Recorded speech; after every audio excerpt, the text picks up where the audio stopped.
किसी शहर में एक बहुत बड़ा ताजर रहता था जिसका नमक का कारोबार था। उसकी एक बीवी और 2 बेटे थे। उसका बड़ा बेटा बहुत कम बोलने वाला और शर्मीला था। वह दूसरों से बात करने में हिचकिचाता था, जबकि छोटा बेटा बड़ा पुरकमाद और खुशमिजाज था। लोग अक्सर बड़े बेटे को उसके खामोश रवैये की वजह से बेवकूफ समझते और कई बार उसकी मासूमियत का फायदा भी उठा जाते। ताजर भी अपने बड़े बेटे के शर्मीले और डरे हुए रवैये से अक्सर परेशान रहता। कई बार वह उसे सख्ती से डांटता और समझाने की कोशिश करता, लेकिन नतीजा यह निकलता कि लड़के का आत्मविश्वास और भी कम हो जाता। जैसे जैसे वह लड़का बड़ा होता गया, उसकी खुदैतमादी की कमी उसकी तालीम पर भी असर डालने लगी। क्लास में भी वह सवाल पूछने से घबराता और खामोश रहता। उसके कोई खास दोस्त भी नहीं थे। इम्तिहानात के दौरान भी वह डर के मारे जवाब नहीं दे पाता था। जब वह जवान हुआ तो उसके वालिद ने उसे खानदानी कारोबार में मदद के लिए कहा। बाप को मायूस करने के डर से उसने हाँ कर दी, लेकिन घबराहट के कारण वह अक्सर गलतियां करता, जिससे उसका बाप और भी नाराज हो जाता। एक दिन ताजर कहीं बाहर गया हुआ था तो कुछ चालाक लोग दुकान पर आए और झूठ बोलकर कहा, तुम्हारे वालिद ने हमें भेजा है। यह नमक की सारी बोरियां हमें शहर लेकर जानी हैं। इससे पहले कि वह नौजवान कुछ समझ पाता, वो लोग उसे बेवकूफ बनाकर सारा माल ले गए। शाम को जब उसका बाप वापस आया और दुकान खाली देखी तो वह गुस्से से पागल हो गया। उसने कहा, तुमने सारा कुछ बर्बाद कर दिया। तुमने आज मुझे बहुत बड़ा नुकसान पहुंचाया है। मेरी नजरों से दूर हो जाओ। अब वह नौजवान बेचारा बहुत परेशान हो गया। आज के वाकये ने उसे बिल्कुल तोड़ दिया। लोग उस पर हंस रहे थे, उसका मजाक उड़ा रहे थे। उसे लगने लगा कि वह बिल्कुल निकम्मा है, किसी काम का नहीं है, उससे कोई भी काम सही नहीं हो सकता। मायूस होकर वह दरिया किनारे जा बैठा। शर्मिंदगी और नदामत से वह सोच रहा था कि इस तरह जीने का कोई फायदा नहीं। मैं हमेशा नाकाम ही रहूंगा, उसने सोचा और दरिया में छलांग लगा दी। वो डूबने ही वाला था कि एक गुजरते हुए नौजवान ने उसे देख लिया और बचा लिया। वो शर्मीला लड़का गुस्से से बोला, मुझे मरने दो। मेरी जिंदगी का कोई फायदा नहीं रहा। मैं कोई काम भी सही नहीं कर सकता। तुमने मुझे क्यों बचाया? मैं जिंदा रहकर क्या करूंगा? उस आदमी ने कहा, मेरे भाई, जिंदगी एक बार ही मिलती है। जब तक तुम जिंदा हो, तुम नाकामी को पार करके कामयाबी हासिल कर सकते हो, लेकिन अगर तुम हार मान लोगे तो कभी नहीं जान पाओगे कि तुम क्या कुछ कर सकते थे। शर्मीले लड़के ने अपनी दुख भरी कहानी सुनाई। मैं शर्मीला हूँ, कमजोर हूँ, इसी वजह से मेरे वालिद मुझसे नफरत करते हैं। मैं कुछ खास तालीम भी नहीं हासिल कर सका। लोग मुझे बेवकूफ कहते हैं, हर कोई मेरा मजाक उड़ाता है। आज ही मैंने बेवकूफी की वजह से अपने बाप को बहुत बड़ा नुकसान पहुंचाया है। मेरे जैसे इंसान को जीने का कोई हक नहीं। उस नौजवान ने कहा, अच्छा, तुम ऐसा करो, एक बार मेरे उस्ताद से मिल लो। मेरा उस्ताद तुम्हारे हर सवाल का जवाब दे सकता है। तुम मेरे साथ चलो, और अगर वहां से भी तुम्हें कोई काम की बात ना मिली तो फिर तुम चाहे अपनी जान ले लेना, लेकिन एक बार मेरे साथ जरूर चलो। पहले तो वह शर्मीला नौजवान इनकार करता रहा, लेकिन उस लड़के के बार बार इसरार करने पर वह उसके साथ चल पड़ा। वो नौजवान उसे अपने उस्ताद के पास ले गया, जो एक बूढ़ा और समझदार आदमी था और एक स्कूल चलाता था।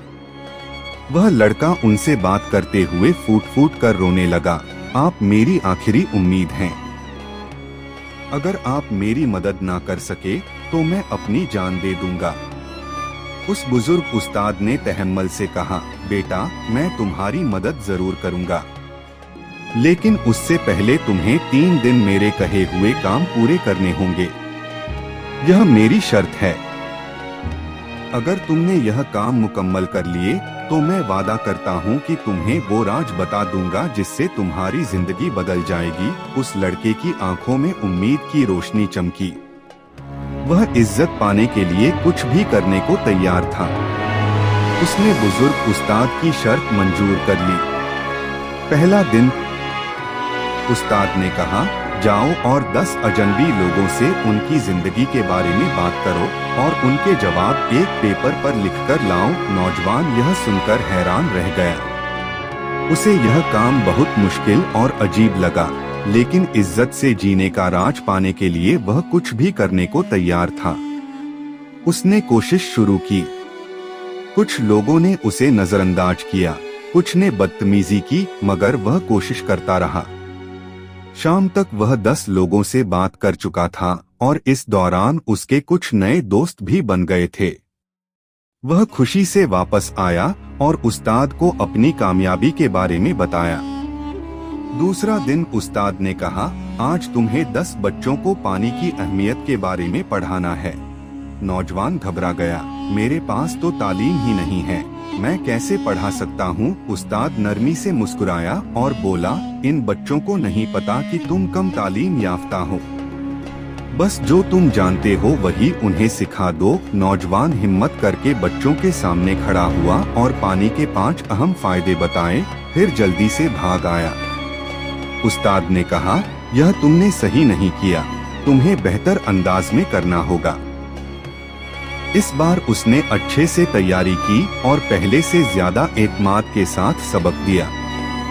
सबक खत्म करने के बाद उसे एहसास हुआ कि अब उसे कोई डर नहीं रहा। वो डरा हुआ नहीं था, बल्कि पुरएतमाद था। उसने बच्चों को बड़े अच्छे तरीके से पढ़ाया था। उस्ताद ने उसके काम की तारीफ करते हुए कहा, तुम तो मेरी सोच से भी ज्यादा बहादुर हो। दूसरा दिन उस्ताद ने उसे सबसे मुश्किल काम दिया, आज तुम्हें अपने वालिद के पास जाना है और उनसे माफी मांगनी है। वह नौजवान डर गया, नहीं, वो मुझे कभी माफ नहीं करेंगे, उन्होंने मुझे घर से निकाल दिया है। उस्ताद ने सख्ती से कहा, अगर तुमने इनकार किया तो मैं तुम्हें वो राज नहीं बताऊंगा। हिम्मत करके वह घर गया, बाप से माफी मांगी और वादा किया कि वह ऐसी गलती दोबारा नहीं करेगा। बाप ने भी बेटे में तब्दीली महसूस की, उसे माफ कर दिया और कारोबार में वापस शामिल कर लिया। जब वो उस्ताद के पास लौटा तो बोला, मैंने तीनों काम पूरे कर लिए हैं, अब आप मुझे कामयाबी का राज बताएं। उस्ताद मुस्कुराए और बोले, वो राज तो तुम जान चुके हो। तुम्हारा सबसे बड़ा दुश्मन तुम्हारी शर्मीली तबीयत नहीं, तुम्हारा खौफ था।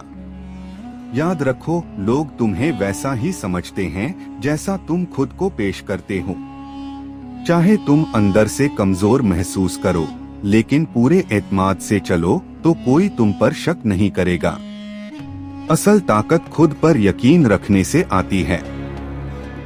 ये सुनकर उस नौजवान की आंखों में आंसू आ गए। उसने कहा, अब मैं इस खौफ को अपनी जिंदगी पर हावी नहीं होने दूंगा। मैं दुनिया को साबित करके दिखाऊंगा कि मैं भी काबिल हूँ। दोस्तों, खुदेतमादी कोई ऐसी चीज नहीं है जो हमारे साथ पैदा हो, बल्कि यह हम खुद अपने अंदर पैदा करते हैं। सबसे शर्मीला इंसान भी मजबूत बन सकता है अगर वह खुद पर यकीन करना सीख ले। हमारी सबसे बड़ी रुकावट हमारे अपने ही दिमाग में होती है। लोगों का खौफ और अपनी सलाहियतों पर शक हमें रोकता है, लेकिन हौसला और सब्र सब कुछ बदल सकता है। उस नौजवान को भी लगता था कि वो नाकाम होने के लिए पैदा हुआ है, लेकिन जब उसने अपने खौफ का सामना किया तो सब कुछ बदल गया। याद रखो, दुनिया हमें वैसा ही देखती है जैसा हम खुद को दिखाते हैं। जिन कामों से तुम घबराते हो उन्हें करना शुरू करो, अपने खौफ का सामना करो, खुद पर यकीन रखो और छोटे छोटे कदम उठाकर आगे बढ़ते जाओ। तुम्हें वो ताकत मिलेगी जिसका तुमने कभी सोचा भी नहीं होगा।